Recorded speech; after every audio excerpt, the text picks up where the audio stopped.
America's best days are yet to come. That's because conservatives like you know and live the values our great country was built on. The Heritage Foundation exists to make sure your voice is heard in the D.C. swamp each day, shining the light on a bright future. The Heritage Foundation stands for your values and won't give up the fight because they know you never will. Paid for by the Heritage Foundation. He's here. He's here. Now, broadcasting from the underground command post, deep in the bowels of a hidden bunker, somewhere under the brick and steel of a nondescript building, we've once again made contact with our leader, Mark Levin. This is the best of Mark Levin. Happy Thanksgiving. Hello, America. Mark Levin here. Our number, 877-381-3811, 877-381-3811. Well, all the so-called Epstein files, whatever that means, will be released, as I understand it. I'm sure names will be redacted, those of victims and so forth, but whatever. Went through the House like crap through a goose and went even faster through the Senate. So these are the weird priorities that we live with today. And despite all the leaks and all the investigations, Donald Trump has not been implicated in anything. Zero. It's like all the talk about his tax returns for years and years, and those are leaked. There's nothing in them. Then a committee in the House on the way out the door under the Democrats, they get a copy of several years' worth. They release them. Nothing in there either. And Marjorie Trader Greene, I've been calling her that a long time. She upsets her a lot, and that's why I do it. And Thomas Messi, they were with some of the victims today. I don't know, did they have something to do with the prosecution of Epstein and the in bringing justice? I don't think so, but they're big on the release of the Epstein files. Fine by me. I'm just worried about the future of the country. Miranda Devine has an exclusive. I want to get into that about Thomas Crooks. And there's a whole lot going on. We have a couple of great guests, Governor Mike Dunleavy. They have discovered unbelievable rare earth minerals in Alaska that can make a huge change for this country in terms of our reliance on communist China. And Dr. Mark Siegel has a new book out. We'll talk to him in hour 3, and we'll be ready to roll. So a lot to do. And yet I'm going to touch on something. Oh, Saudi Arabia. I feel for you 9/11 families. I really do. You've never gotten the answers you deserve. You never have. Which cut is it, Mr. Producer? Let's see, it's cut 1. It's not cut 1. It's cut 2. Mohammed bin Salman, the Crown Prince, in the Oval Office today. A reporter asked about 9/11. And, 15 out of the 19 hijackers were Saudi citizens. Now, we know Qatar's role, one of our best friends in the Middle East now, with KSM. And now we have the Crown Prince of Saudi Arabia, another of our new best friends. And we're going to sell them our most technologically advanced jet fighters, F-35s. So it's only a matter of time till this incredible technology that you and I spend hundreds of billions of dollars on will be obviously shared and leaked with other countries, because you can't keep a cap on that stuff forever. Not with a country that really is a new friend, should I say. Oh, yeah, new friend. And he says, yeah, we'll do the Abraham Accords as long as Israel sets up a Palestinian state, and then I'll continue, which could blow it off the face of the map. That's fine. So now Saudi Arabia is dictating to Israel. But that's okay. This guy's being treated like I've never seen a world leader treated in my life. Have you ever seen any world leader treated like this, Mr. Producer? Some ceremony. We had horses. They were beautiful. F-35s flying in beautifully organized into a V, and so forth and so on. Money talks. Who was it that said it? Congressman Smith from South Philly years ago in a great Democrat Party scandal in Washington. He said, money talks and bull, you know what, walks. And God knows the Arabs have a lot of money. just by fate. Just a lot that's under the ground. And you know who discovered most of it? The British. All right, here is Mohammed bin Salman, the crown prince, about Osama bin Laden using Saudis. Of course, Osama bin Laden was from a very wealthy, prominent Saudi. What is it? Osama bin Laden. What did I say? Obama bin Sorry, slip of the tongue. My mouth broke. Osama bin Laden. I can hear my wife yelling at the... It's Osama bin Laden, like Mr. Producer just did. All right, we know who it was. Cut 2, go. I feel painful about, the families of 9/11 in America. But, we have to focus on reality. Reality based on CIA documents and based on a lot of documents that Osama bin Laden, he used Saudi people in that event for one main purpose, is to destroy this relation, to destroy the American-Saudi relation. That's the purpose of 9/11. So whoever buying that means they are helping Osama bin Laden's purpose of destroying this relation. He knows that strong relation between America and Saudi Arabia, it's bad for extremism, it's bad for terrorism. And we have to prove him wrong and to build our relation, to continue developing our relation. It's critical in the safety of the world. It's critical against extremism and terrorism.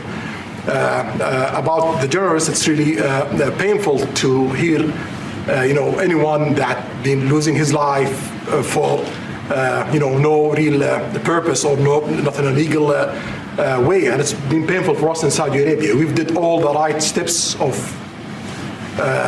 investigation, etc. in Saudi Arabia, and we've improved our system to be sure that nothing happened like that. And it's painful and it's a huge mistake, and we are doing our best that this doesn't happen again. I think in that case he's talking about Khashoggi, the latter part there, where he was grabbed and murdered, cut into pieces, thrown in a vat of acid and so forth, and so horrific. And he says, I didn't know anything about it. He didn't know anything about it. The CIA said he had to know something about it. President today said that he didn't know anything about it. So there you have, whether he did or not. But all that said, the 9/11 families are not happy with Saudi Arabia. This answer is bullcrap in my view. These terrorists didn't attack us to damage the relationship between the United States and Saudi Arabia. They attacked us because they were homegrown radical Islamists out of Saudi Arabia that attacks the West.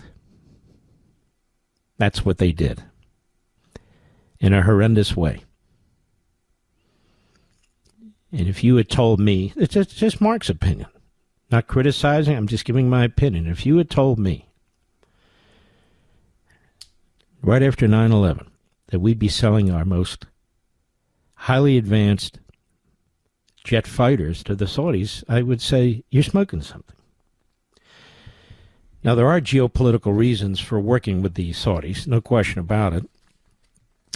They hate Qatar, hate them, because Qatar has used terrorism to try to overthrow that monarchy in the past.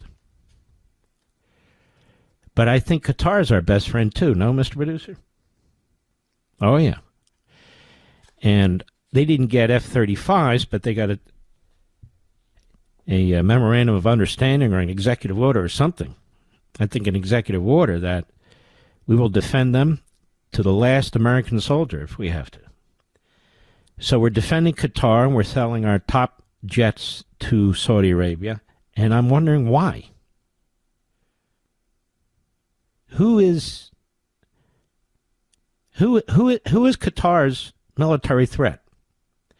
Israel, you might say, but Israel's not. If Israel had wanted to take out Qatar, they would have taken him out a long time ago. Who is Saudi Arabia's great threat? It's actually Qatar. Now that the Israelis took out Iran, they're not given enough credit for it. The bombing of the nuclear sites was crucial, absolutely crucial, and the president said he was going to take them out come hell or high water. God bless him. So important. But the Israelis defeated Iran. Just the way it is. Yes, with our equipment, But a lot of countries get our equipment, and they can't fight their way out of a paper bag. That's the truth. We sent a lot of equipment over to Afghanistan. Now the enemy has it. And unfortunately, the Afghanis were not very effective in fighting the Taliban, which represents about 14% of the country. The Israelis whipped every surrounding country and terrorist organization in a period of 2.5 years, including Iran. So it's not just the equipment, it's certainly important. It's also the nature of the warriors, their leaders, and this is one of the reasons the anti-Semites in America hate Netanyahu so much. Because he's such a tremendous leader. It's also why they hate Trump so much on the left. He's a tremendous leader. I don't necessarily agree with all this activity so quickly in terms of our F-35s, and we will fight to the end for Qatar and so forth and so on. This stuff will have to shake out over time, I suppose. Now, the Crown Prince says, look, we want to be part of the Abraham Accords, but only if the Israelis create a pathway to a two-state solution. There is no two-state solution. I want you to look at the map. I want you to look at the size of Saudi Arabia. It's massive. Massive. It's massive, like Brazil. It's massive. There it is. They won't take one Palestinian from Gaza or anywhere else. Not one. They have plenty of land to give to the Palestinians. The Palestinians have as much claim to the land in the Holy Land as they do to Saudi Arabia's land, meaning none. Zero historical claim. Zero. Their real claim is with Jordan, but he wants nothing to do with them. The country's already over 70% Palestinian. They tried to overthrow his father, so he wants nothing to do with that. Egypt wants nothing to do with it. But listen to this. Cut 3, go. We want to be part of the Abraham Accord, but we want also to be sure that we secure a clear path of two-state solution. And today we have a healthy discussion with Mr. President that we're going to work on that to be sure that we can prepare the right situation as soon as possible. So he's going to work on the president on that? Is that what he's saying, Mr. Producer? Sounds like he says, we're going to work with the president on that, and he upped his investment in the United States from $600 billion to $1 trillion. And what did the president say? Cut 3, go. I think I don't want to use the word commitment, but we've had a very good talk on the Abraham Accords. We talked about one state, two state. We talked about a lot of things in a short period of time. We'll be discussing it further, too. But I think you have a very good feeling toward the Abraham Accords. Yes, definitely, Mr. President. We want peace for the Israelis. We want peace for the Palestinians. We want them to coexist peacefully in the region. You're not going to have peace for the Palestinians because the Palestinians are killing each other. Don't you get it? He gets it. I thought the president's answer there was pretty good, actually. I did. And I don't want to spend all night on this because we have a lot to do. We'll be right back. Mark Levin.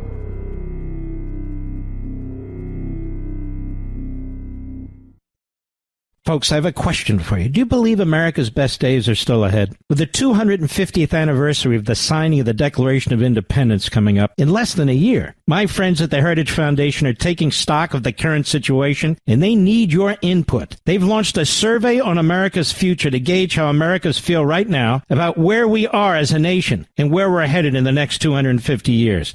For decades, your American values have been under attack, but now, with President Trump's administration in office, we have an opportunity to turn the tide and usher in a new golden age for America. But the Heritage Foundation needs to hear from you. What policies do patriots like you most care about? What do you believe are the defining principles of America? What legacy do you believe we should pass on to the next generation? Please visit heritage.org/Levin today and share your feedback and help shape the future of America. That's heritage.org/LEVIN. Paid for by the Heritage Foundation.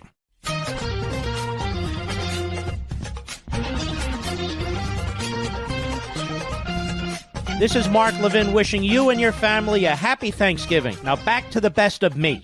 Miranda Devine's on top of things today, that's for sure, about Thomas Crooks in the great New York Post. We're all owed a better explanation from the FBI and Secret Service about the attempted assassination of Donald Trump 16 months ago at a campaign rally in Butler, Pennsylvania. The president himself remains unsatisfied with the answers he's been given about the circumstances leading to 20-year-old Thomas Crooks climbing on a rooftop with an AR-15 style rifle and firing 8 times at Trump, narrowly missing his head but hitting his ear. So you say, okay, what's going on? There's something very wrong with the official story, she says, that invites conspiracy theories. Well, we've heard that. The president demanded an answer months ago as a man was murdered. What's going on? Then FBI Director Chris Wray, I've told you here for years when he was FBI Director, this is a bad dude. He's got a bad attitude. Told Congress after the July 13, 2024 attack, the Bureau had found nothing in Crook's online history that pointed to a motive of political ideology. A week later, Wray's deputy, Paul Abbott, told Congress that comments posted on one of Crook's social media accounts, quote, appear to reflect anti-Semitic and anti-immigration themes to espouse political violence and are described as extreme in nature. Now, thanks to an enterprising source who uncovered Crook's hidden digital footprint, we can see that Abbott misled Congress by omission, because he left out an entire section of Crook's online interactions from January to August 2020, when he did an ideological backflip and went from rabidly pro-Trump to rabidly anti-Trump and then went dark, never seeming to post again. Among the 17 accounts uncovered by our source were ones of YouTube, Snapchat, Venmo, Zelly, GroupMe, Discord, Google Play, Quizlet, Chess.com, and Quora.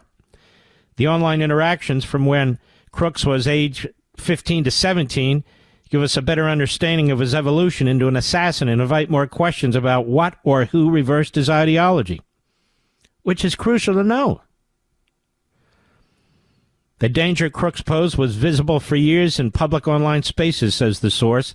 His radicalization, violent rhetoric, and obsession with political violence were all documented under his real name. The threat was not hidden. Now, we'll get back to this, but, you know, if this is the way it goes, I mean, the FBI should read the comments on my sites, don't you think, Mr. Producer? I mean, there'd be a lot of people to round up, trust me on this. But that said, this is a very, very crucial story, and I don't want to... we have to take a break. I don't want to take a break, but it's a hard break, and I want to complete it. We'll be right back.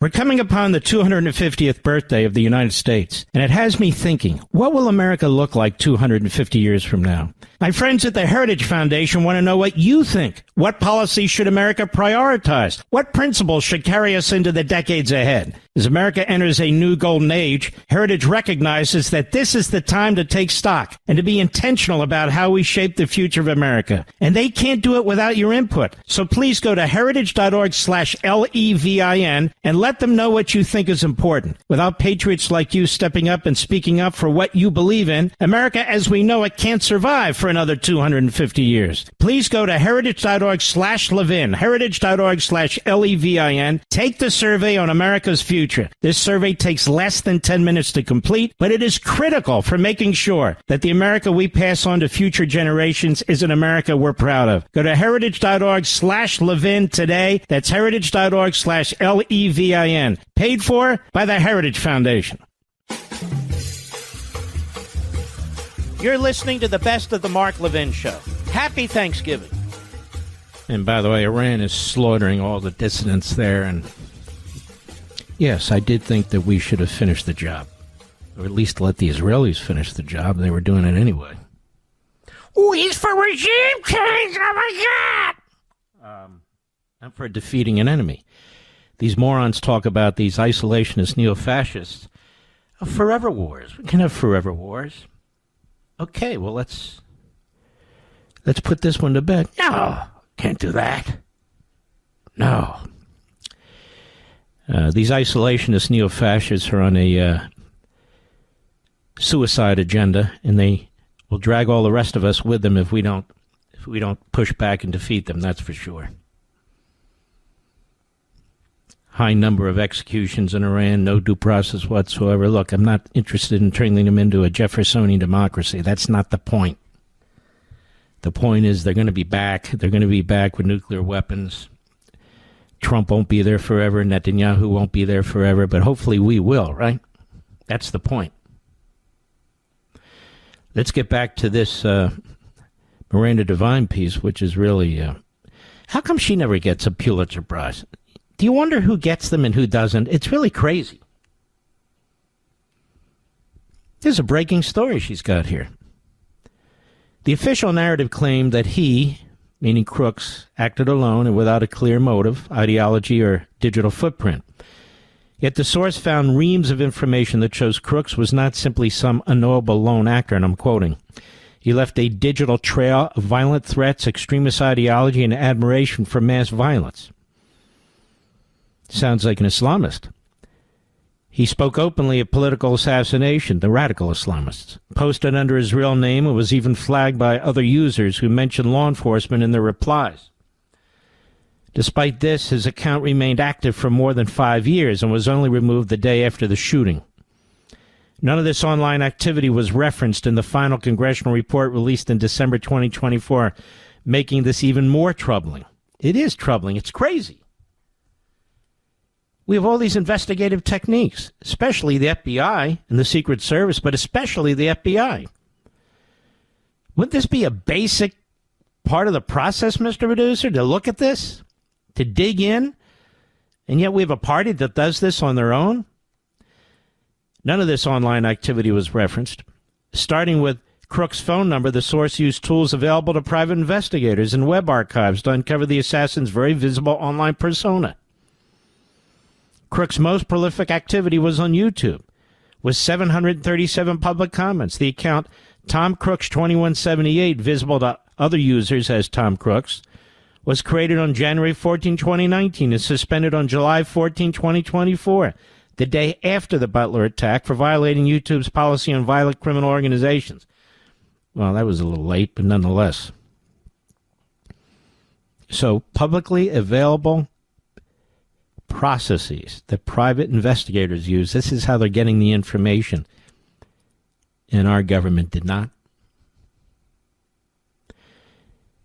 Crook's trajectory from pro to anti-Trump is evident. He referred to Trump as the literal definition of patriotism in a comment at 1:17 a.m., July 20, 2019. He also issued several targeted threats against the Democratic congressional representatives, quote, in the squad, unquote.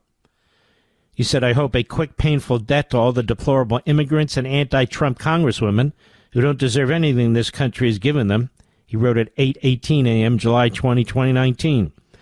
Murder the Democrats, he wrote in caps on December 12, 2019. But in early 2020, literally a month or so later, Crook's online behavior flipped 180 degrees, and he became very critical of Trump, Fox News, and Republican complaints about mail-in voting.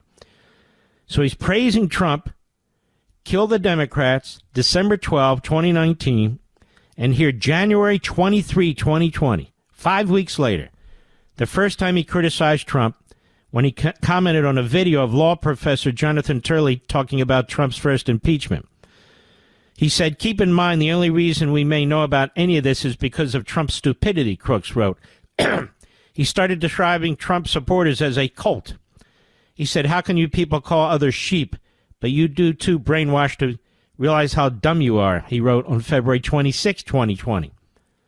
I mean, literally, you guys sound like a cult at some times. The same day he described Trump as racist. Again, this is 2 months after he was praising him. By April 2020, Crooks was constantly criticizing Trump's pandemic response, saying he was too slow and everything he's doing should have been already done. Through the summer of 2020, Crooks' online rhetoric became increasingly radical and violent. I'm telling you, this online stuff is crazy dangerous. Is it not, Mr. Perdue? You see what people are commenting. It's vile. It's threatening. It's dangerous. It's constant. Especially if you're targeted like I am on the internet. We're big boy here. We can handle it, but nonetheless. On August 5, 2020, Crooks wrote, IMO, the only way to fight the government is with terrorism-style attacks, sneak a bomb into an essential building and set it off before anyone sees you, track down any important people, politicians, military leaders, etc., and try to assassinate them. Any sort of head-to-head fight is suicide, he wrote, and even ambush surprise attacks likely aren't going to end well. Large portion of the war will also be propaganda information wars. Both sides want people to join them, and big deciding factors wars is often which side has more popular support for them.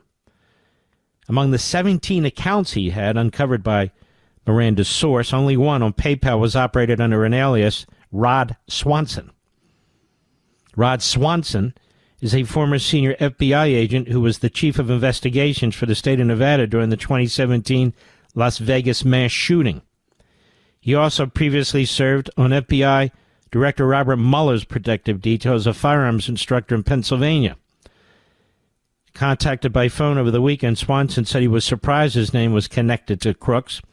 I don't know anything about that kid or his family, he said. I don't even use PayPal. I don't even know how to set up a PayPal account. Sounds like me. He said he retired from the FBI in Vegas in 2016, went to work for the Nevada Attorney General from September 2015 to March 2020.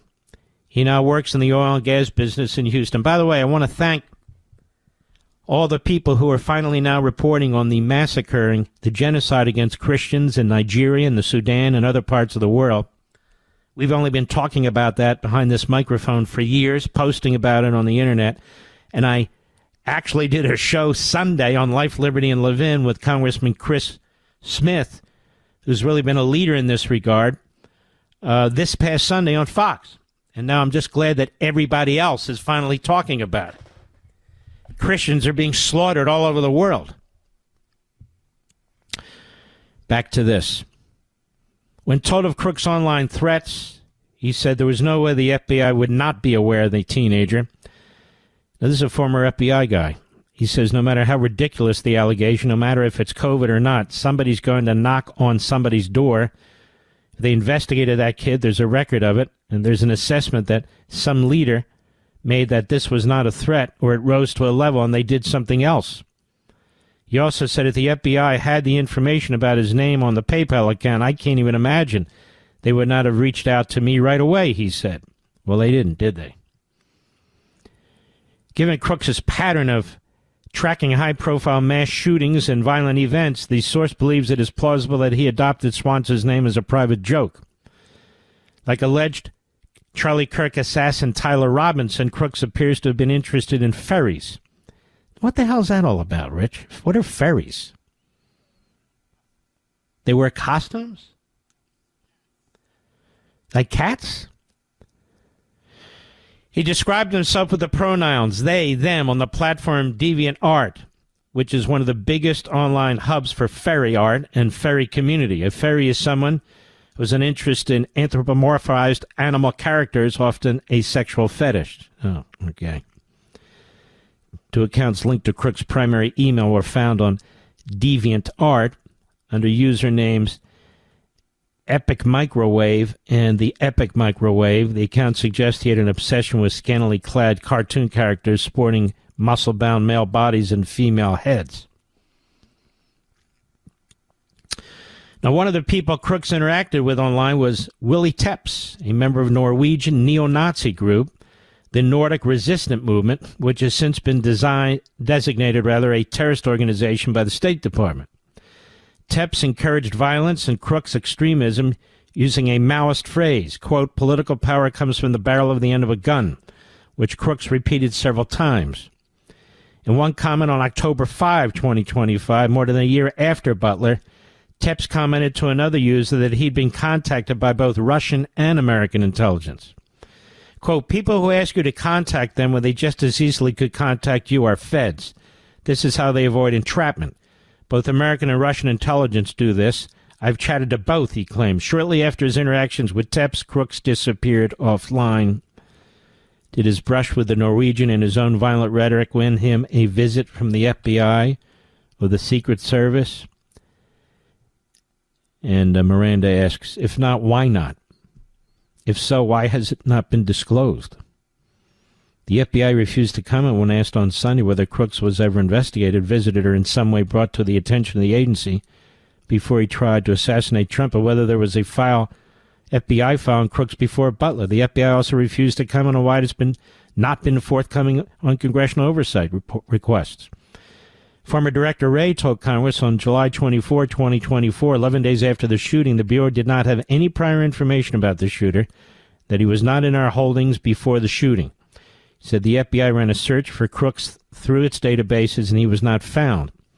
Susan Crabtree, an investigative reporter for Real Clear Politics, who has broken multiple stories about the failures of Butler, says her key Secret Service source from the 2020 time period told me that Crooks was not a person of record at the U.S. Secret Service in 2020 and wasn't known to the service until Butler.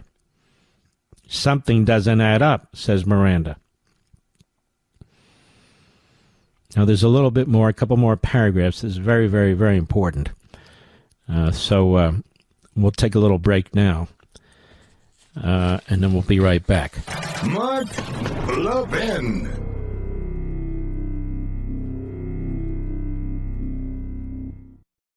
Folks, I have a question for you. Do you believe America's best days are still ahead? With the 250th anniversary of the signing of the Declaration of Independence coming up in less than a year, my friends at the Heritage Foundation are taking stock of the current situation, and they need your input. They've launched a survey on America's future to gauge how Americans feel right now about where we are as a nation and where we're headed in the next 250 years. You know, for decades, your American values have been under attack, but now, with President Trump's administration in office, we have an opportunity to turn the tide and usher in a new golden age for America. But the Heritage Foundation needs to hear from you. What policies do patriots like you most care about? What do you believe are the defining principles of America? What legacy do you believe we should pass on to the next generation? Please visit heritage.org/Levin today and share your feedback and help shape the future of America. That's heritage.org/LEVIN. Paid for by the Heritage Foundation.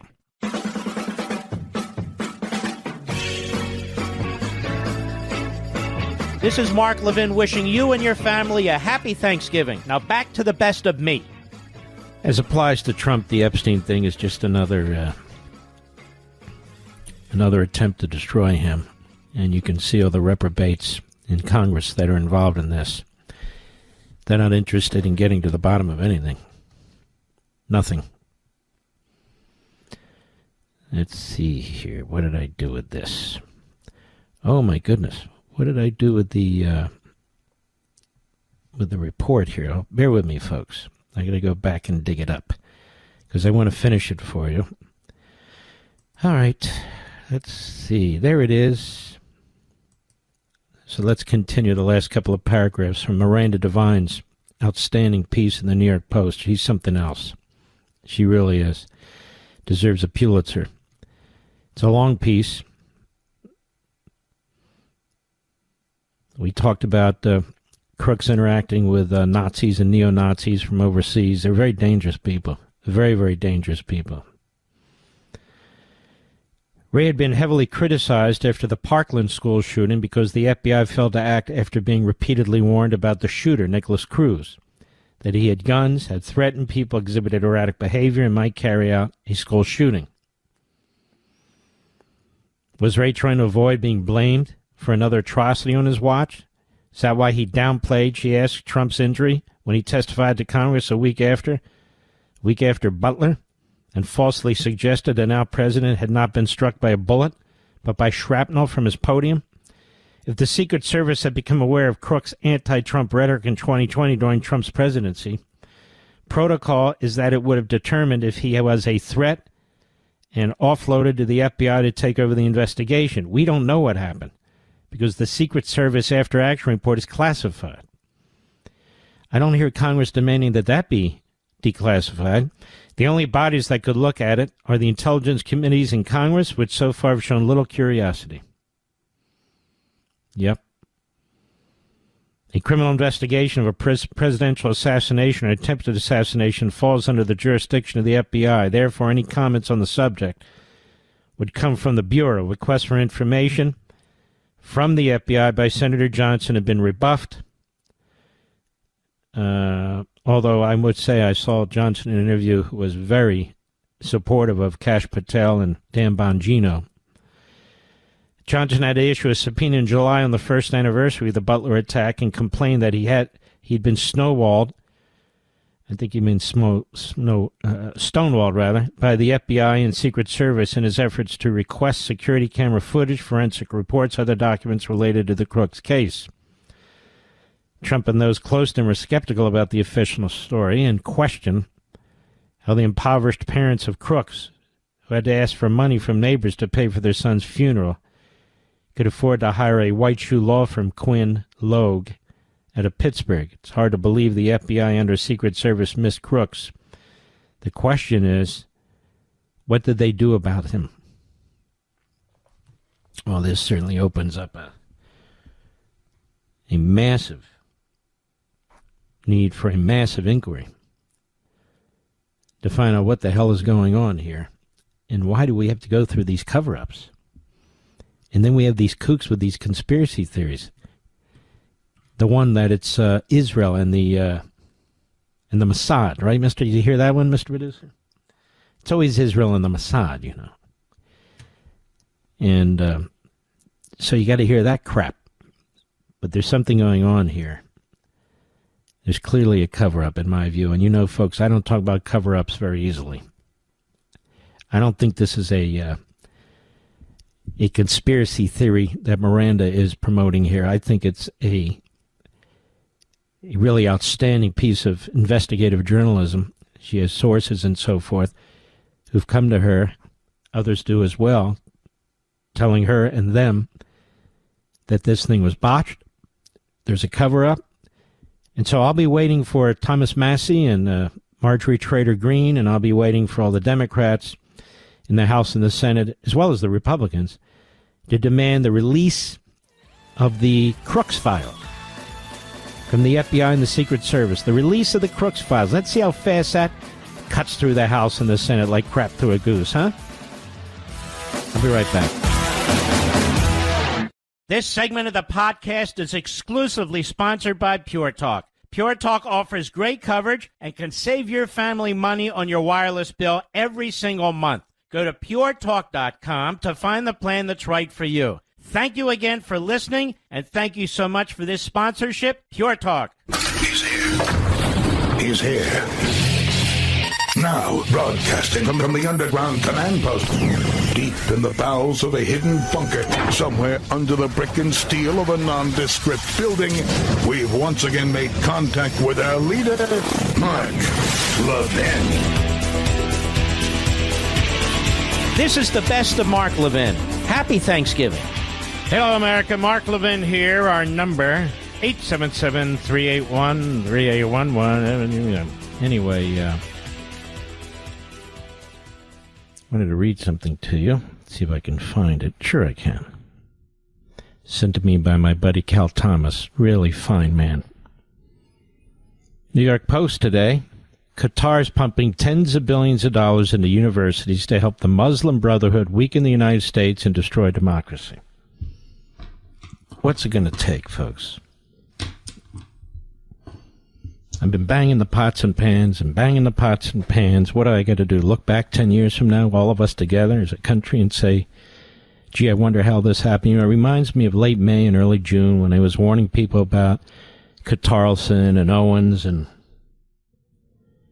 Bannon, warning people about them, silence, silence, silence, and now people see what's going on. This Qatar thing and Saudi Arabia, but particularly Qatar, it's really stunning to me the extent to which we are blinded by what they're doing. This is the New York Post. It's not me, but it could be me. Qatar's allegedly pumped more than $20 billion into American colleges and other top institutions as part of the Muslim Brotherhood's decades-long plan to infiltrate the United States and destroy democracy from within. A leading research institute warns, while adding that the nefarious funding could be staggeringly higher. Okay? Okay? The Qatar Foundation, which is bankrolled by the country's ruling royal family, has apparently been injecting tens of billions of dollars into institutions to help the Sunni Islamist group carve out toeholds in the educational system. And that is, let's see here. Stick with me. According to a new report by the Institute for the Study of Global Anti-Semitism and Policy. You know, we ignore this at our own peril, and we see what's going on in our schools and colleges and in our streets. What else is needed to prove the point?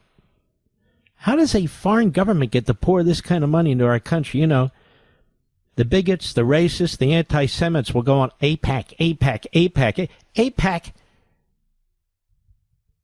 AIPAC. A stadium full of people all buying hot dogs, okay?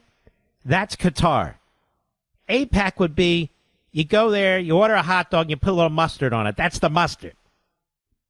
I mean, these countries are spending tens of billions, if not hundreds of billions of dollars to destroy our country. They do not share our belief system. The royal family Qatar has a bayah, a spiritual oath to the Muslim Brotherhood. So they're pumping in many, many billions of dollars into our universities, K through 12 schools, and cultural institutions, using influence and soft power to promote its ideology. Dr. Charles Asher Small, executive director of the group, claimed in an interview with the New York Post. Well, they've got the receipts to prove it. They certainly do. Cornell University over the years, Small alleged, with smaller amounts doled out to schools such as Georgetown, Texas A&M, and Brown University. This is the tip of the iceberg, Small said, of the eye-watering sum he estimates could be at least $100 billion. Now, they're throwing around $1 trillion, so to destroy America and to own America, $100 billion is nothing to these people. Adding that the group has only looked at a few universities so far. They've looked at a few universities, and they count $20 billion. Cornell receives funding to run a medical school in Qatar that has seen roughly 600 graduates from 50 countries across Asia and the Middle East, and that the money remains in Qatar, a spokesperson insisted. Telling you. Budgeted funding for the medical school in Qatar has averaged approximately $156 million per year from 2012 to 2025, totaling $2.2 billion. Virtually all funding remains in Qatar for the Weill Cornell Medicine Qatar School operations, they added. Nice. We are proud to be the first U.S.-based university to offer an MD degree overseas to educate and train doctors and scientists in patient care, biomedical research, and improving quality of life. Meanwhile, Georgetown has received over $1 billion in funds from Qatar, according to Small, which was put forward as education in the social sciences. Middle East studies, of course. And funding of the most important diplomatic training program in the U.S., if not the world. It's a very impactful use of soft power, he said. Georgetown did not respond to requests for comment. Good Lord, and we let this go on. They own half of Congress. The administration promotes this stuff. The media. You got media that go over there and slobber at the public trough. Businessmen all over the place. Boy, oh boy, oh boy.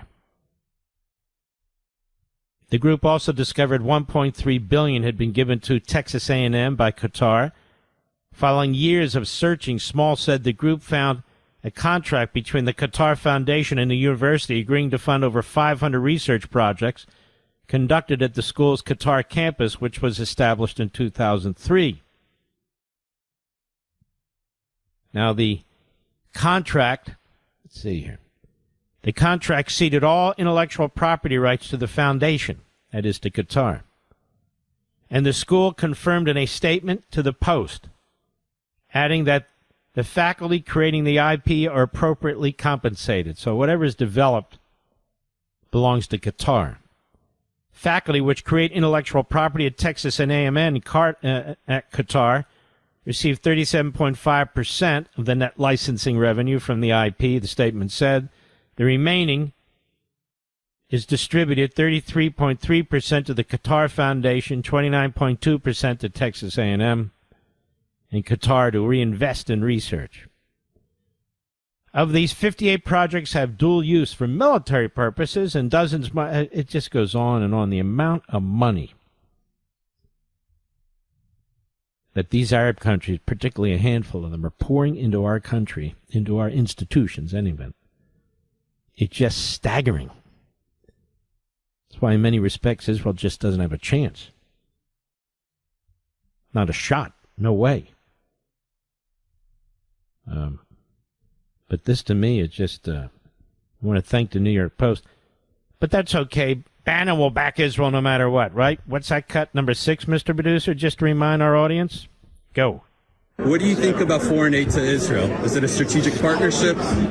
Israel is a partner of the United States, but people in Israel got to understand something. The number one enemy to the people in Israel are American Jews that do not support Israel and do not support MAGA. Okay, MAGA and the evangelical Christians and the traditional Catholics in this country have Israel's back. They have the Jews' back. The biggest single enemy to the Jewish people are not the Islamic supremacists. The biggest enemy you have is inside the wire. Progressive Jewish billionaires that are funding all this stuff. They are the number one enemy, and the people in Israel have to set that right. Because MAGA has your back, traditional Catholics have your back, and evangelical Christians have your back. We will always have the back of Israel. But I got to tell you, you have an enemy inside the wire. MAGA has your back. Now, MAGA does, actually. When they do the polls on MAGA, MAGA is very strongly pro-Israel, was very strongly pro-Israel in its war with Iran, and very strongly pro-American use of our bombers to take out those nuclear sites. So MAGA is that. Bannon is not. And neither is the rest of his ilk. I'll be right back. Mark Levin.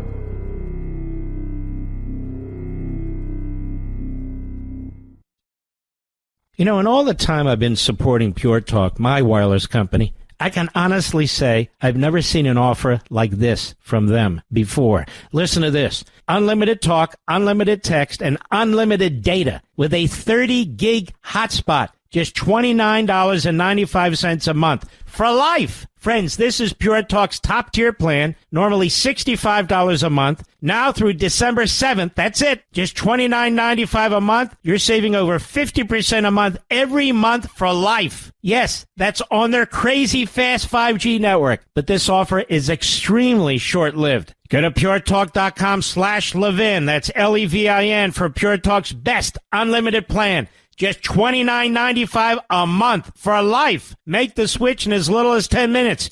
Keep your phone, keep your number, and start saving with unlimited for life for just $29.95 a month. Again, that's puretalk.com/Levin, puretalk.com/Levin to switch to my wireless company, Pure Talk. Taxes and fees not included. Some restrictions apply. See puretalk.com for details. Offer ends December 7, 2025. You're listening to the best of the Mark Levin Show. Happy Thanksgiving. Elizabeth Warren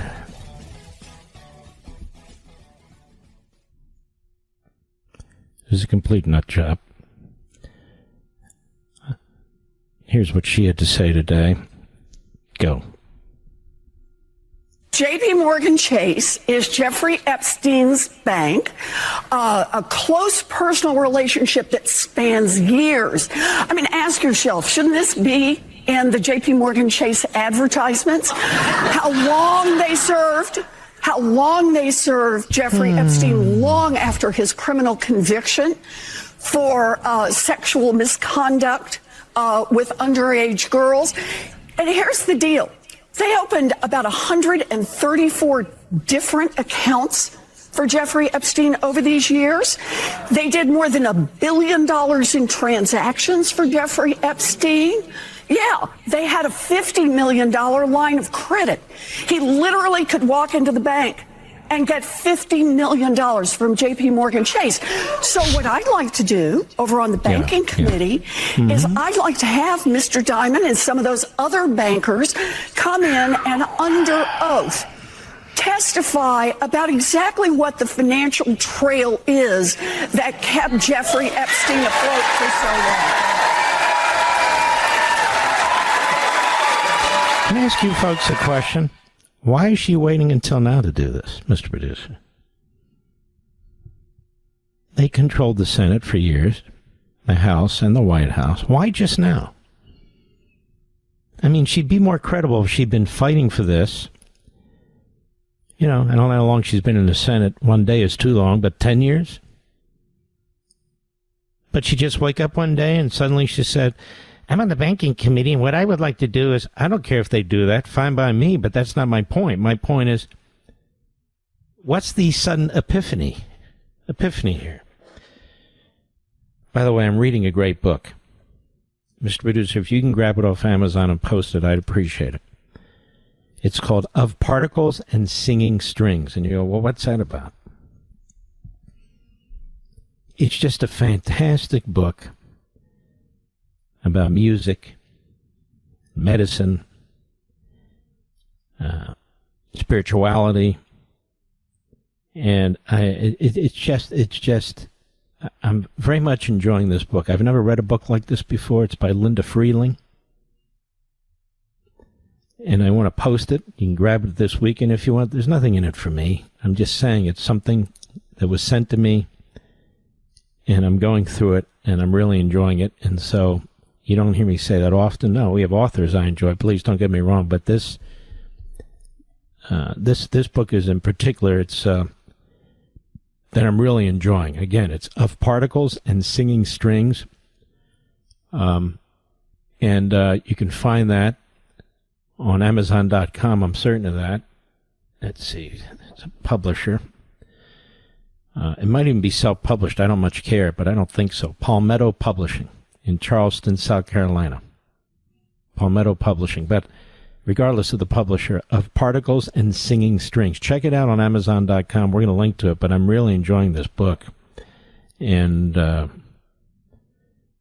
mean, it's got conversations in here. It's got individuals in here. Much of it, I'm sure, is fiction. It's just, I really never read anything like it. You know, I don't read a lot of fiction either, by the way. But it seems to be a real combination of things, just a very well-written and unique book by Dr. Linda Freeling. So I'd encourage you to check it out, Of Particles and Singing Strings. You can tell somebody poured their heart into that book. And you might want to check it out.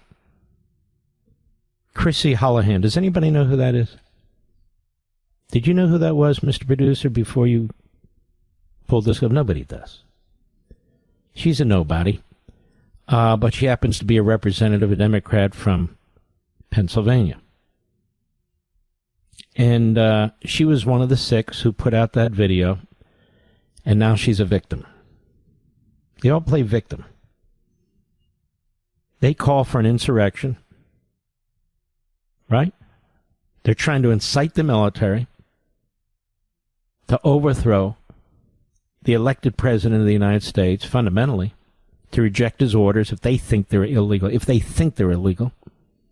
Who's ever heard of anything like that? And now he slams back. He's called for my death. Cut 4, go. I will be honest, being a member of Congress is always something where your safety is at risk. And so for me, this isn't really a very different posture than before. You know, of course, I'm very And why are worried you talking about it at all? I mean, you just said it's not a very different posture, so why are you even bringing it up?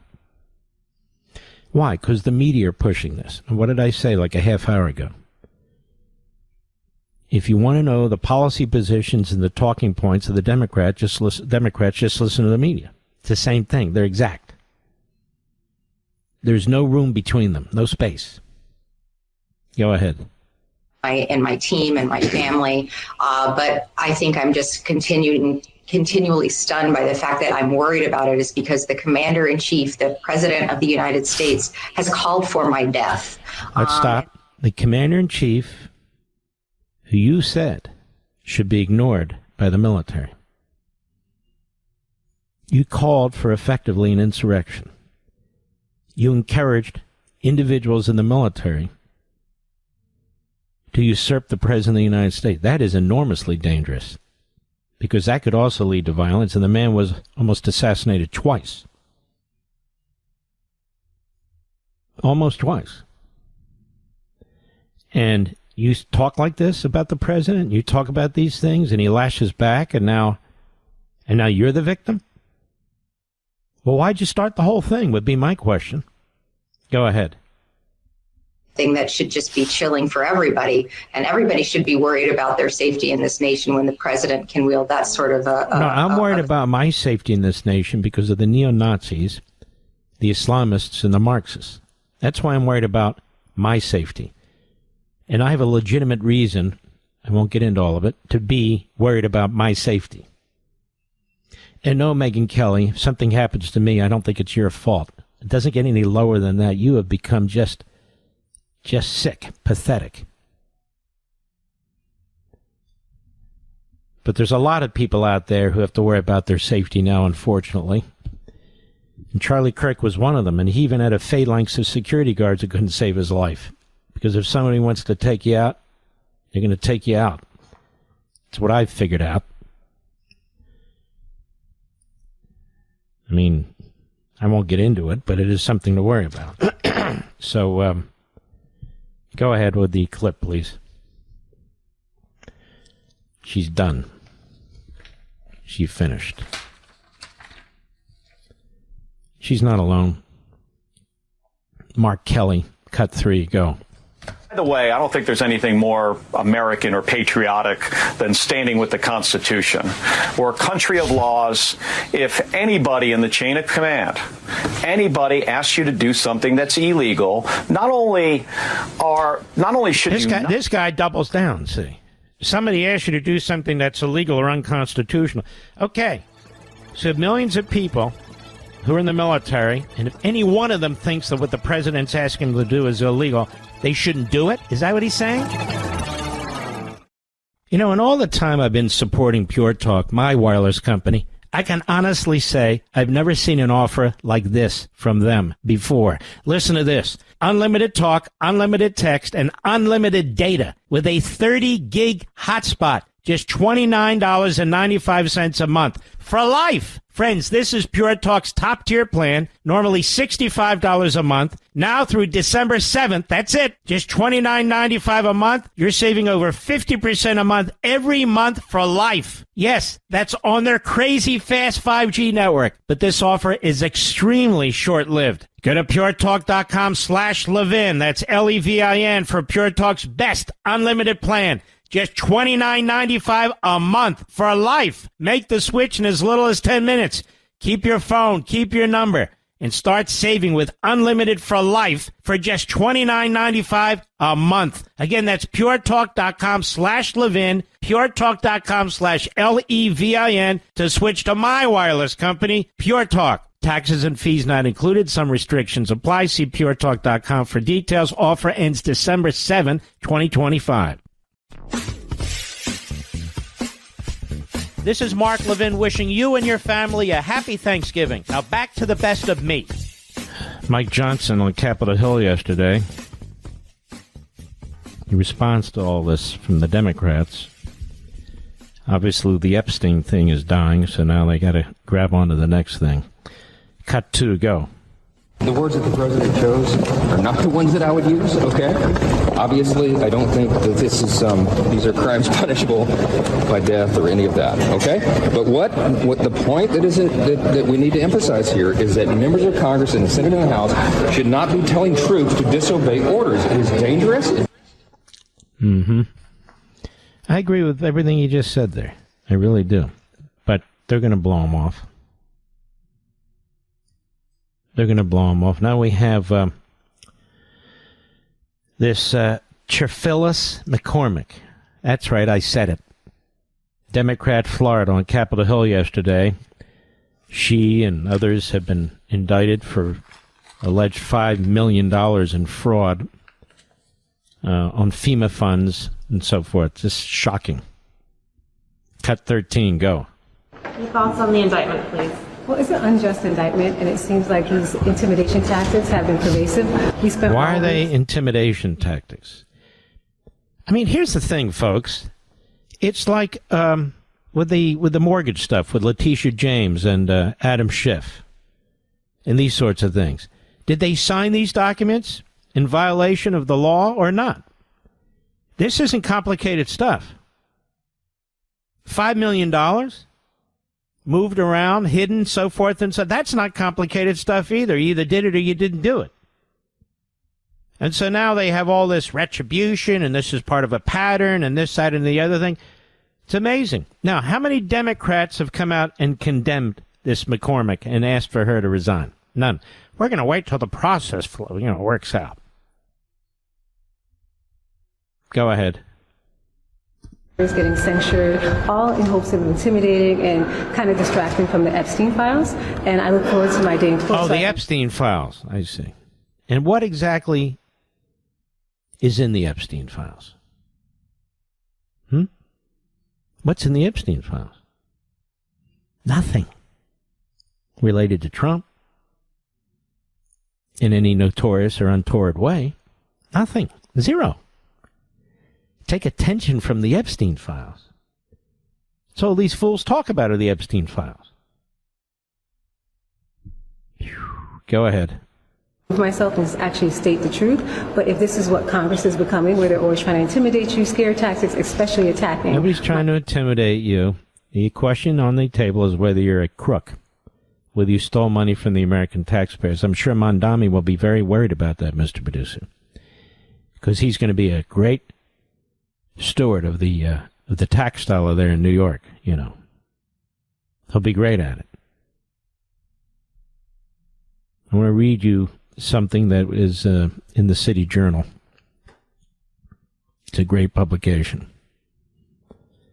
Teaching terrorism in American classrooms. A California nonprofits teach Palestine lessons, smuggle pro-terrorist propaganda into K through 12 schools. Sometimes you want to throw your arms up and just forget about it, right, Rich? Let me go just have a spaghetti and meatball dinner. But let me be done with this. But a little garlic bread, if you don't mind. No cheese. I'm lactose intolerant. Maybe a Diet Coke. No, I'd have to do all this. But I'd have to convince my wife first to let me do it. She actually wants me to live. It's the craziest damn thing. Stop eating that stuff. Oh, okay. Should American K through 12 students be taught without informing their parents to sympathize with terrorists? Of course not. But that's exactly what's happening in K through 12 schools across the country. I already told you about Qatar spending tens of billions of dollars. And really, I feel the administration should do more. The Republicans in Congress should do more to put an end to this. To just stop it. But it's going on thanks to instructional materials supplied by the California-based nonprofit Middle East Children's Alliance, Mecca. Isn't that clever, Mr. Producer? Mecca. And unearthed by Defending Education. Mecca's Teach Palestine lesson plans reach up to 160,000 American teachers. Go on to share those materials with young, impressionable students. You wonder why we have these people in the streets? You wonder why we have people who are susceptible to little Adolf and Carlson and people of that sort? The curriculum, distributed under the auspices of both Rethinking Schools and the Zinn Education Project, that's a dead giveaway right there, a so-called progressive nonprofit publisher and advocacy organization, respectively, whitewashes Hamas terrorism and promotes anti-American narratives. Much like Mondami, by the way, our new friend. Forget reading, science, and arithmetic. The new fundamentals are revolution, systems of oppression, and anti-Semitism. That sounds familiar. In California's Sequoia Union High School District, an ethnic studies teacher whose 2023 lessons on the Israel-Gaza war sparked widespread community backlash attended an in-person Mecca event, quote, Palestine in our classrooms, unquote, in January 2024, which focused on, quote, building content knowledge about Palestine, including history and culture, and providing pedagogical approaches and resources. Pedagogical. An email invitation from organizers noted that Palestine is not just the subject of an ongoing colonial project. No, it has a rich and beautiful culture that should be shared. And in the face of ongoing domestic attacks against the inclusion of Palestine in K-12 curriculum and instruction, we believe we must also practice resistance, resilience, and sumud in our dedication to bring Palestine into our classrooms. God forbid. We're going to be building tunnels in our classroom, Mr. Producer? What are we going to do?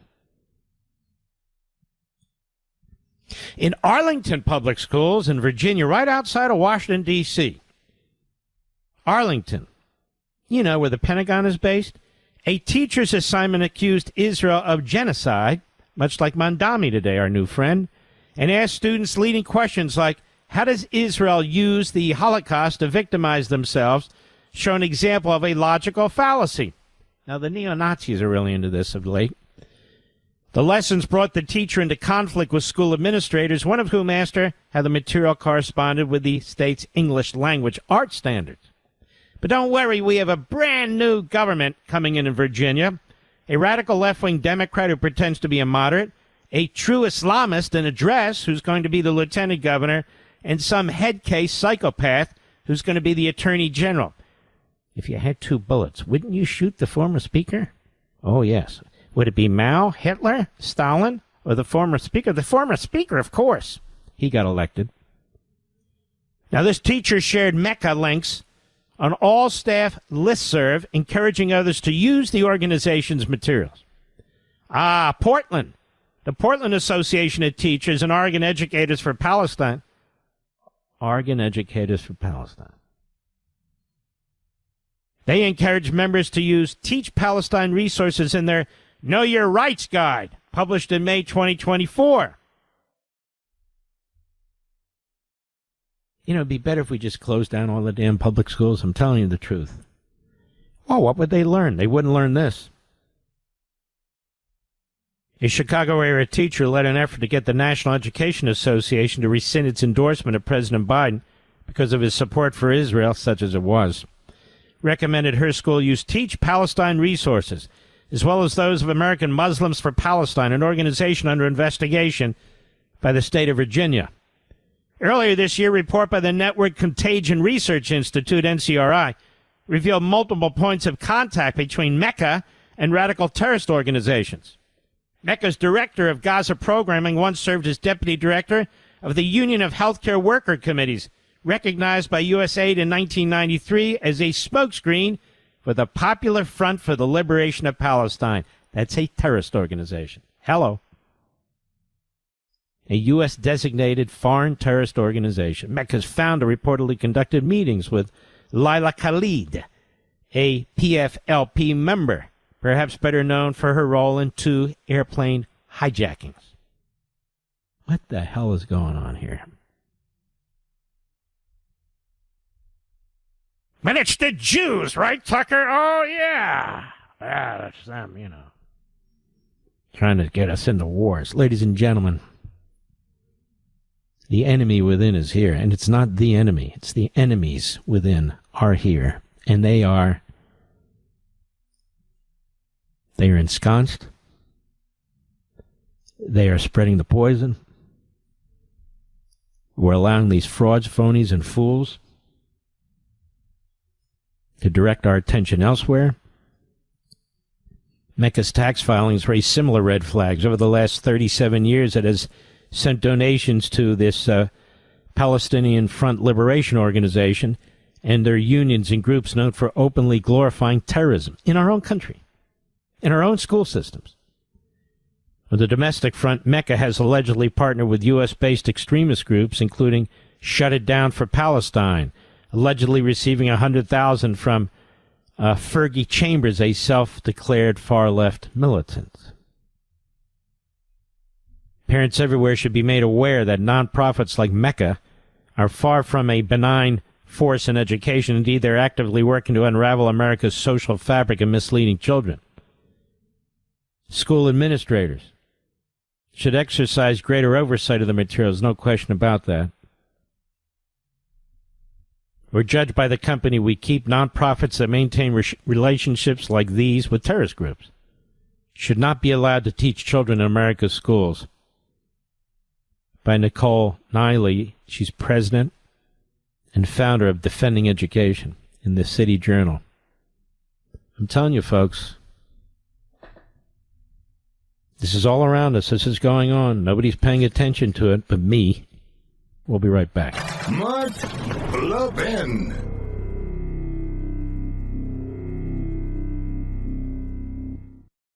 You know, in all the time I've been supporting Pure Talk, my wireless company, I can honestly say I've never seen an offer like this from them before. Listen to this. Unlimited talk, unlimited text, and unlimited data with a 30-gig hotspot. Just $29.95 a month for life. Friends, this is Pure Talk's top-tier plan, normally $65 a month. Now through December 7th, that's it. Just $29.95 a month. You're saving over 50% a month every month for life. Yes, that's on their crazy fast 5G network. But this offer is extremely short-lived. Go to puretalk.com/Levin. That's Levin for Pure Talk's best unlimited plan. Just $29.95 a month for life. Make the switch in as little as 10 minutes. Keep your phone, keep your number, and start saving with unlimited for life for just $29.95 a month. Again, that's puretalk.com/Levin, puretalk.com/Levin to switch to my wireless company, Pure Talk. Taxes and fees not included. Some restrictions apply. See puretalk.com for details. Offer ends December 7, 2025. You're listening to the best of the Mark Levin Show. Happy Thanksgiving. I learned from the best. I mean, Hannity, that's why, like, if he called or his team called, I would always go on for them. And then, Levin's another one. Like, if Mark Levin, the godfather of the movie, he asks you to come on, you just do it, like, out of respect. You don't say, Mark, hold on, I got a pizza down. You just do it. No. You show up. And you shut up. I have no relationship with him, Dan. Too. I just couldn't earlier. That was the only reason. I have this crush from afar on Mark Levin. I've always loved him. The best. I agree with Sean that he's the great one. I listen to everything he says. I read his books, but he only really likes the true believers. And I've always been just more of a journalist who's like, let me hear both sides. Let me whatever. So I don't think I'm his number one favorite, but I secretly from afar am like a Mark Levin stalker. Better lock the doors tonight, don't you think, Mr. Producer? I've seen movies that make me nervous. You know what I'm saying? Better lock the doors and watch the cats. I don't have any cats, of course. Oh, Megan, what happened to you? We barely knew you. We have a Muslim civil rights group called CARE. It's not a civil rights group, of course. It was founded, as you know, by Hamas activists in Philadelphia. Folks, we have this cancer spreading in our country, and these entities funded by Qatar, funded by these other, sources, they wish to do us harm. They wish to overthrow our system of government. They wish to destroy us from within. They wish to use our liberty to destroy liberty. The ideology is utterly incompatible with our founding. I've written multiple books on this. I've talked about it since forever. To you. Muslim Civil Rights Group, they write over here at Fox News, CARE sues Texas over Abbott's terrorist designation. CARE calls the governor's proclamation a lawless act. I'm surprised they didn't say Islamophobia. Relies on inflammatory statements without a factual basis. No, that's not correct. We know what you guys are. We know exactly what you guys are. And so do you. And so do you. Now, I would say this. If anybody's ever sued by this organization, here we have Texas, right, that's sued. As a matter of fact, I'm going to give some advice to Governor Abbott publicly right here over the phone. His phone, my microphone. counterclaim, or at the very least, conduct very extensive discovery on all the contacts, not just California CARE, but CARE, their headquarters in Washington, D.C., all their contacts, all their texts, all their emails, all their communications, phone records of any kind, obviously hard documents too. Check all the digital platforms you possibly can, and really use this as an opportunity, this lawsuit, as a huge mistake by this Islamist entity, to get to the bottom of their funding, their communications, and contacting. I think they've really screwed up here. I really do. And they're suing Texas over Abbott's terrorist designation. This is the perfect. All that kind of discovery would be completely relevant. Completely relevant. And so they should do it. Dig hard into who these people are, their entities, who's funding them. It was always felt a lot of Saudi money was coming in. I wouldn't be surprised, quite frankly, that a lot of Saudi money was coming in there. But there you have it. All right, Mr. Producer. I don't know what happened to it. As usual, it disappeared. Something is not right with this damn computer. Or maybe it's with me. But I think it's the computer. I blame the computer. It's not a person. So we have to resend that list, and we'll cover it next hour. Okay, Rich? We're live and national. We are quasi-professionals. This is what we do. But not all day, not all the time. Quasi. 2 fantastic shows this weekend on Life, Liberty, and Levin, 8 p.m. Eastern Time.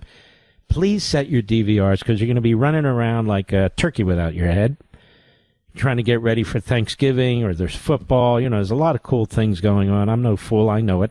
Set your DVR. But 8 p.m. Eastern Sunday, 8 p.m. Eastern Saturday, we have 2 damn good shows with great guests, too. You're going to love them. And we'll see you then, okay? The Power Hour is next. I shall return.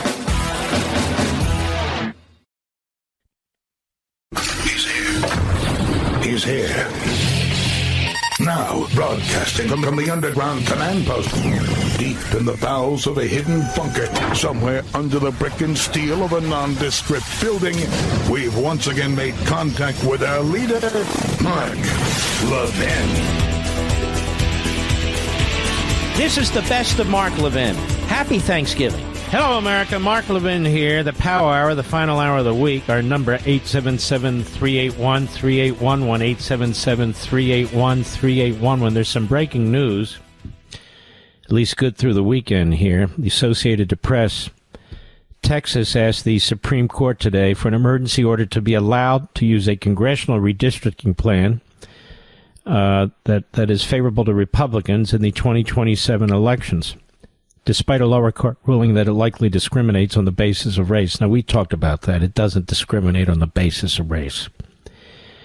But as I said, there's no space between the media and the Democrats, of course. This is the way that works. And it's the way it's always going to work. Anyway, it goes on. The state is calling on the High Court to intervene to avoid confusion as congressional primary elections approach in March, so they're right around the corner. Justices have blocked past lower court rulings in congressional redistricting cases, most recently in Alabama and Louisiana, that came several months before elections. The ruling of the Supreme Court holds for now. Texas could be forced to hold elections next year if the lower court ruling is upheld, using the map drawn by, let me rephrase this, it's very poorly written. So if the Supreme, let's see here, the panel of federal judges ruled 2-1, as you know. If the ruling holds for now, Texas could be forced to hold elections next year using the map drawn by the GOP-controlled legislature in 2021 based on the 2020 census. Right. And then, of course, they keep putting Trump in here, demanded Trump in. That has nothing to do with the law and the Constitution. They can't control it. So that was the other point I raised in hour one. That is, they're going to continue to, quote-unquote, report in a way that advances the talking points and policies of the Democrat Party. So that's what this whole article is. But to cut to the chase, Texas appealed to the Supreme Court. They said, look, we have an election in March. This wasn't race-based. Can you please stay the decision of the lower court? We'd be more than happy to come there and argue this case. And Sam Alito, who oversees this part of the federal appellate circuit, he stayed it until the rest of the court has an opportunity to take a look at this. So here again, because of the lower courts, here again, because of lower court judges acting like activists, like radical Democrat lawyers, and I don't care who appointed them. That's irrelevant. At least for this purpose, because we know the so-called Trump judge we're talking about. At least for now, through the weekend, we'll see what happens while the rest of the justices get to chime in. But it could have been worse, right? I suppose the court could have said, no, that's all right, let it go. But they can't let this go. Because this is really an outrage by the Democrats and by their judges. No question about it. All right, let's keep moving. Report. Minnesota Somali Medicaid fraud investigation. This is, I'm telling you, this has to be the third or fourth story I've done about this sort of thing. Today, reveals terrorist link. Largest fund of al-Shabaab is the Minnesota taxpayer. I'm sure Mandami would be very upset about this, too. Not. He's our new friend. I guess all the Republicans who said we'll be able to run against him in one race after another throughout the country, I guess that's not going to happen now, huh, Mr. Producer? No. And at least Stefanik said he's a jihadist, and the president was asked about it, and he said, no, I disagree. So, looks like Mandami will not be a liability to the Democrats and will not be a punching bag politically for the Republicans. So it was essentially announced today. Minnesota Somali Medicaid fraud. It's an investigation that reveals terrorist link. Largest funder of al-Shabaab is the Minnesota taxpayer. Now, this is from our friends at Breitbart, one of the great sites. Somalis in Minnesota swindled millions in state Medicaid autism care programs. Believe this? Is it getting any lower than this? And sent the cash back to their homeland and its terror groups, investigators said. Breitbart News reported in July that nearly 100 autism clinics in Minnesota were being investigated for fraudulently billing Medicaid for treatment of children supposedly diagnosed with autism, most of it in connection with the rampantly corrupt Somali community around Minnesota, so the article goes. But the fraud is far more widespread with far more money involved than was previously reported, all of which has been presided over by former Democrat Party vice presidential nominee and communist China favorite Governor Tim Walz. The money paid out by Minnesota's scandal-plagued welfare schemes is monumental. The state's failed Medicaid housing stabilization service program, for instance, was kicked off in 2021 with expenses reported to ring in at $2.6 million. But instead, the program paid out $21 million its first year. Each subsequent year, the program ballooned. $42 million, then $74 million, then $104 million. And during the first half of 2025, costs have already reached $61 million, according to the City Journal. Now, fraud is also endemic in many of Minnesota's other welfare programs. City Journal noted that a Somali woman named Asha Farah Hassan has been charged with defrauding the state's early intensive developmental behavioral intervention program of $14 million. All these programs, all these welfare programs, all these redistribution programs, all these programs for the poor, the amount of fraud and waste. And when you look at these annual or every 2 or 3 year reports that come out from the GAO about the fraud in federal spending, and just think about states too, but the fraud in it's hundreds of billions of dollars. Hundreds of billions of dollars. Prosecutors now say Hassan and her cohorts approached Somali families and promised them kickbacks between $300 and $1,500 a month per child if they enrolled in the state's autism treatment programs.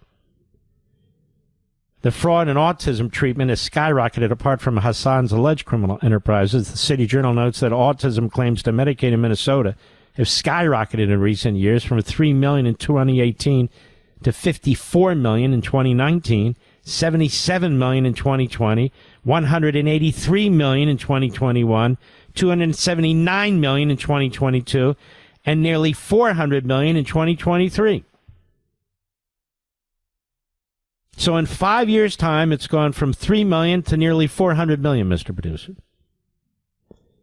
Businesses are also in on the con. Autism providers soared from 41 across the entire state in 2020 to 328 by 2025. These are the lowest of low lives, evil people. They use autism as a camouflage for this kind of massive theft of the taxpayer. It's just disgusting. The theft was so deep that 1 in every 16 Somali 4-year-olds in Minnesota had been officially diagnosed with autism, a rate that is more than triple the state average. And this is all in addition to Feeding Our Future scam that has resulted in 70 Minnesota Somalis being indicted for $250 million in fraudulent food aid. This is not an isolated scheme, Joe Thompson, the U.S. Attorney, said in a press release. From Feeding Our Future to housing stabilization services and now autism services. These massive fraud schemes from a web that has stolen billions of dollars in taxpayer money. Each case we bring exposes another strand of this network. But we can't find where to cut spending, no. In most of these cases, unlike a lot of Medicare fraud and Medicaid fraud cases nationally, aren't just overbilling, he said. These are often just purely fictitious companies solely created to defraud the system, and that's unique in the extent to which we have that here in Minnesota. I guess this is part what happens when you don't vet the immigrants coming into the country, right? Clearly. As they bring their culture and their attitudes and their practices with them. I'll be right back. Mark Levin.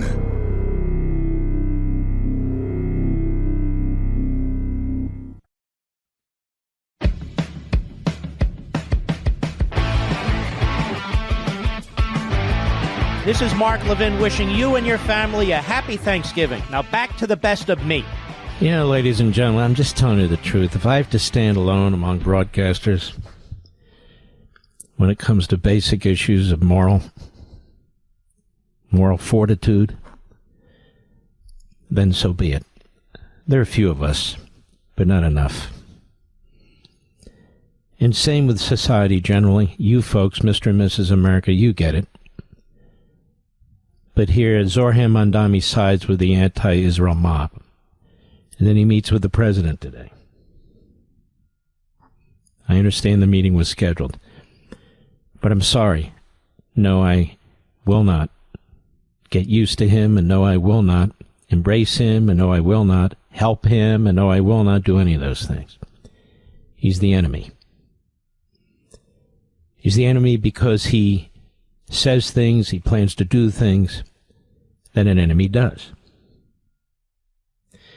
And I side with Elise Stefanik, who called him a jihadi. The president today said he doesn't agree with that. I do agree with that, just one man's opinion.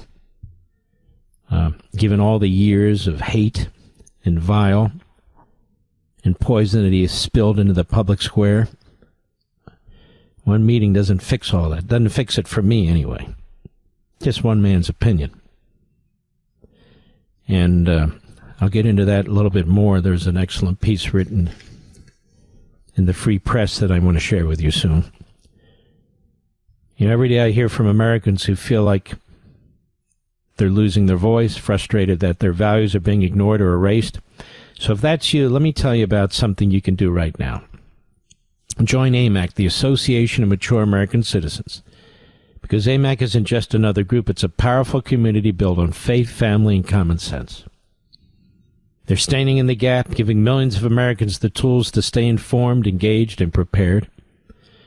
Members get real practical benefits like discounts on insurance, travel, retail, plus access to exclusive resources in the AMAC magazine, which is truly one of the best publications out there.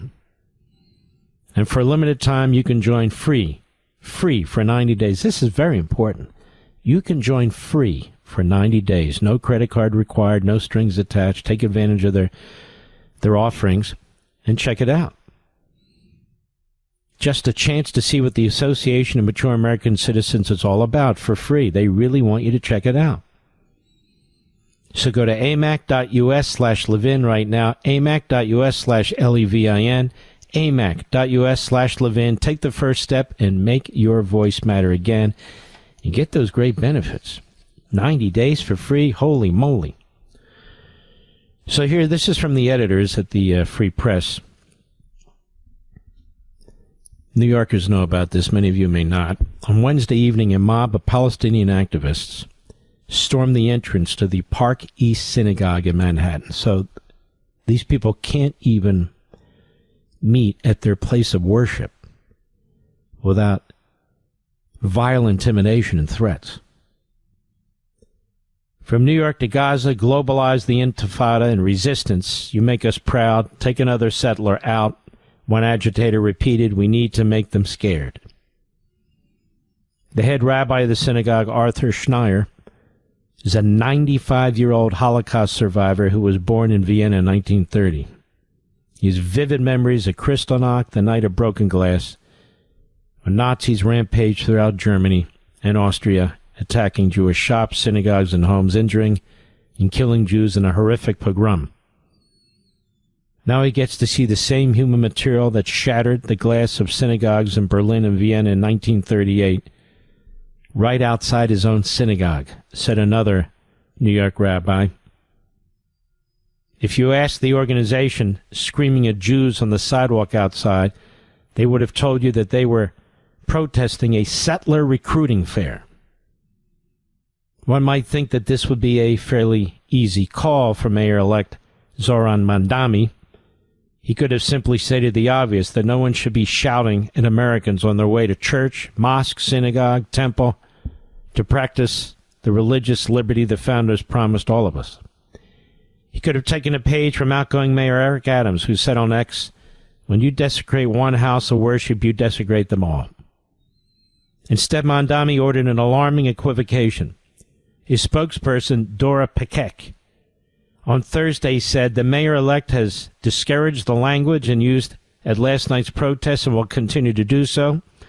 He believes every New Yorker should be free to enter a house of worship without intimidation, and that these sacred spaces should not be used to promote activities in violation of international law. In violation of international law.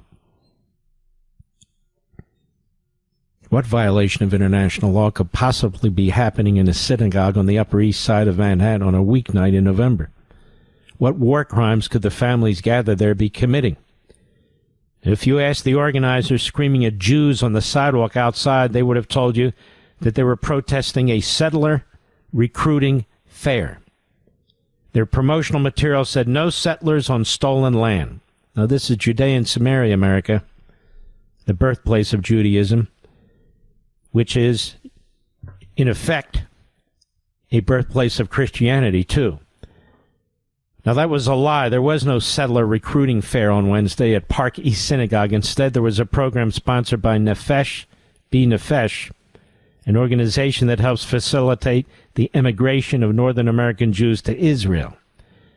Many Jews in the West have started this process, known in Hebrew as Aliyah, because of the anti-Semitism that is skyrocketing in Europe and now in the United States.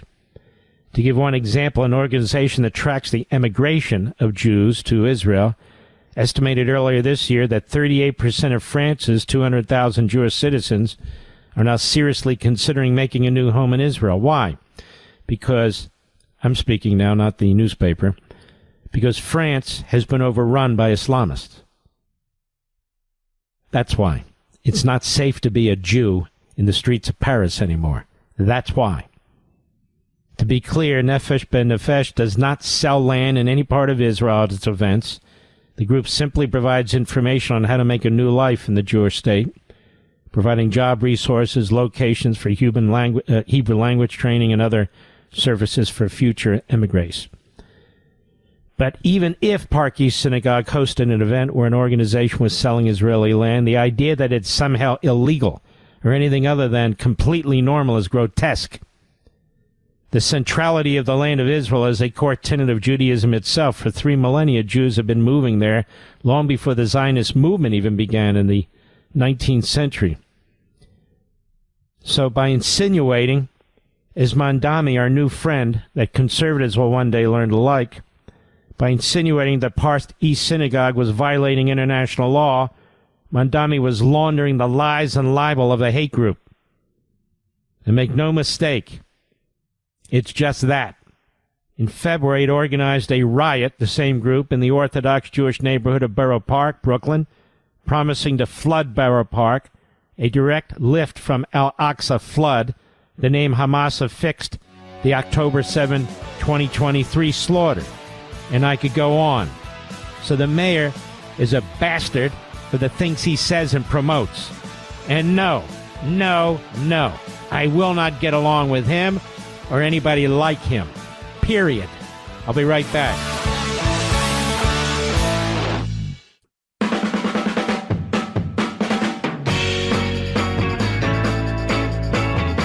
You're listening to the best of the Mark Levin Show. Happy Thanksgiving. Marjorie Taylor Greene has announced, apparently through CNN, that she will be retiring from Congress on January 5th, Mr. Producer. Through her X account, I apologize. Deeply sorry. Through her X account, she has announced that she will retire as of January 5th. I'm sure there's a lot of tears out there for, boy, she went bat, you-know-what crazy, didn't she? Bat, fill in the blank, crazy. Considered one of the most right-wing and then flops over to the other side and is embraced by The View and CNN and MSNBC and every left-wing thug, kook, media platform imaginable. Much like Katarlson. And now little Adolf is a big hit with the left, apparently, in the media. They love him, too. The little dwarf. And then, of course, you got the whole conga line. But we're going to fight back even harder. We want to save the Republican Party. We want to ensure it's the party of Reagan-Trump. We want to ensure that it remains the constitutional conservative party that it is. I would remind some people who've been doing interviews lately and who say, what did we ever get from the Republican establishment? Well, first of all, Reagan wasn't Republican establishment. Peace through strength, make America great again. That was Reagan in 1984. But he only defeated the Soviet Union without firing a bullet. I think that was pretty good, don't you, Mr. Producer?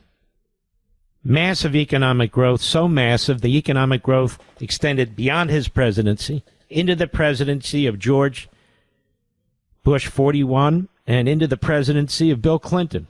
It was massive. Massive. And he built up the United States military in a way that was unbelievable. And he got almost 60% of the vote. And over 500 electoral college votes, too. It's really worth paying attention.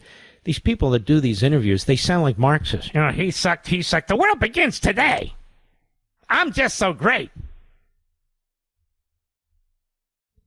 No, I don't think so. Let's try a few calls. Let's go to Sean, Buffalo, New York. Sirius XM satellite. Sean, your team, I don't know what the hell's happened to the Bills. Do you? Oh, I don't even follow football much anymore. I remember when the first team jumped in on all the whole thing of you got to get the shot to be able to watch a game, at the stand. So, all right. Whatever you say, I don't disagree with necessarily. Go right ahead, my friend.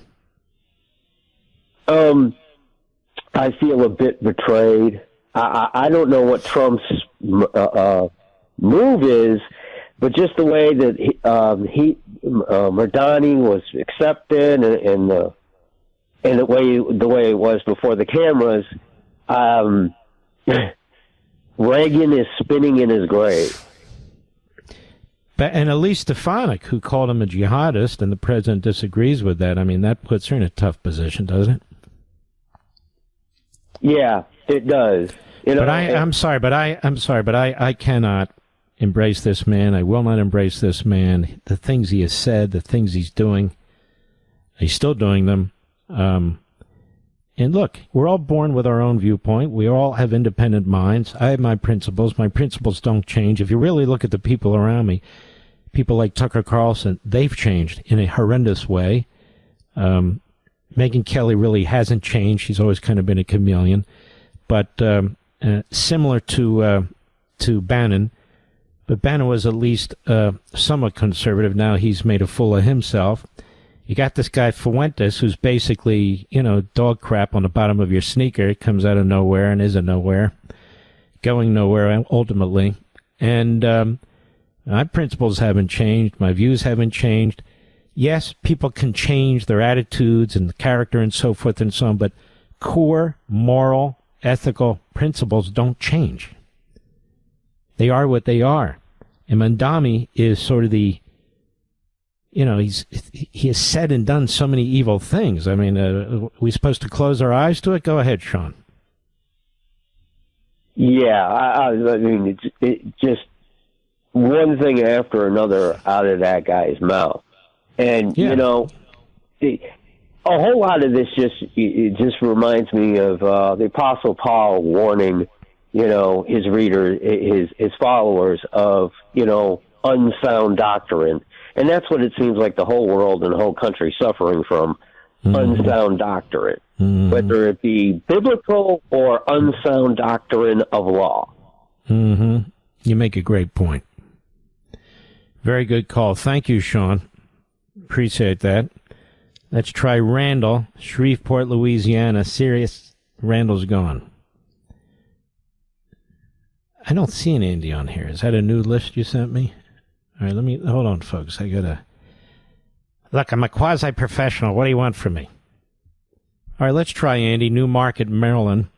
I never heard of a Newmarket, Maryland. I'm sure there is one. I've heard of a Newmarket, Virginia. Sirius XM satellite. Go right ahead, please. Happy Friday, Mr. Levin. Long-time listener, first-time caller.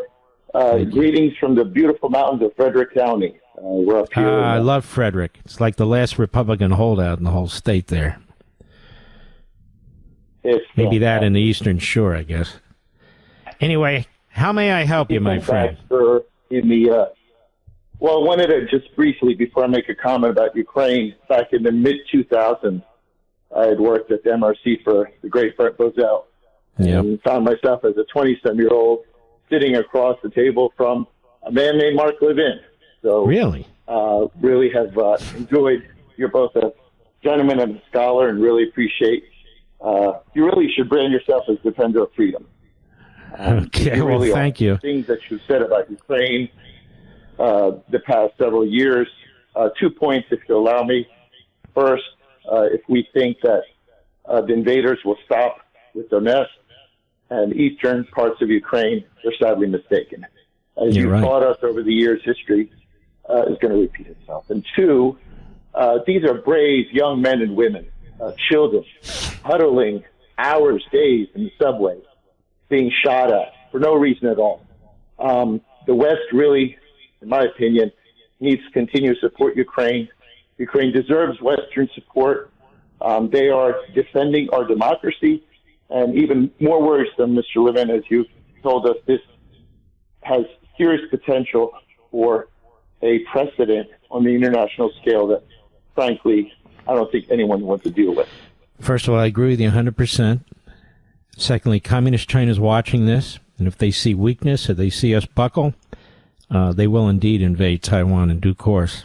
Maybe soon after the president leaves office and the next president takes over. There's no question in my view. In addition, why would they agree, why would Putin agree to any permanent ceasefire, no matter how much land is ceded to him?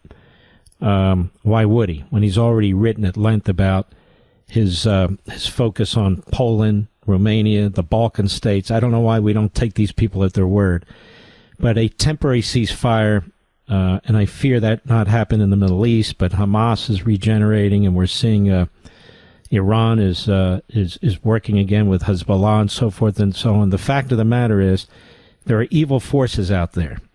And we can put our head in the sand, or we can take the wrong side, but there's a lot we can do. But I use my own judgment, my own research over the decades, my own writing over the decades, my own knowledge and experience over the decades, and draw my own conclusions.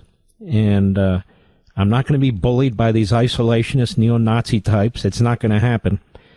And I'm not going to rewrite conservatism so we become an isolationist, pacifist ideology, which isn't conservatism and never has been.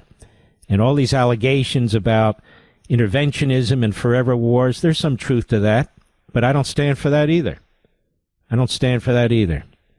Andy, you're a good man. I really appreciate your call. God bless you, my friend. And thanks for all that you've done in the doing now and in the past. We'll be right back. Mark Levin.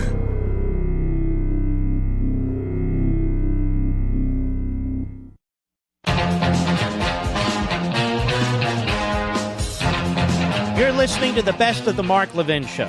Happy Thanksgiving. I hope you have a great weekend, by the way. Don't forget Life, Liberty, and Levin, 8 p.m. Please lock it in Eastern Time on your DVR. Watch us live if you wish, and same with Sunday. Same time, same place. I think you're going to love it. If you like the show, I'm really pleased about it. I want to thank you from the bottom of my heart for being here. You know, there's a lot of confusion about you, the audience. People say, oh, it's an old audience. We have all kinds of people in the audience, but you heard a gentleman, Andy, just call you. He's a young man, and he said, I remember when I was a young guy, I sat across the table from you, and people call and say, I remember when I was in the car with my parents. This program is multi-generational. And for those of you who have children and grandchildren, and when you're in the car and you listen to this program, it has an impact on them too. It truly does. And we're going to stick to our principles, embrace our country and our founding documents, reject the Marxists, Islamists, the neo-Nazis, and the fascists, and we're going to stay true to who we are as a nation and a people.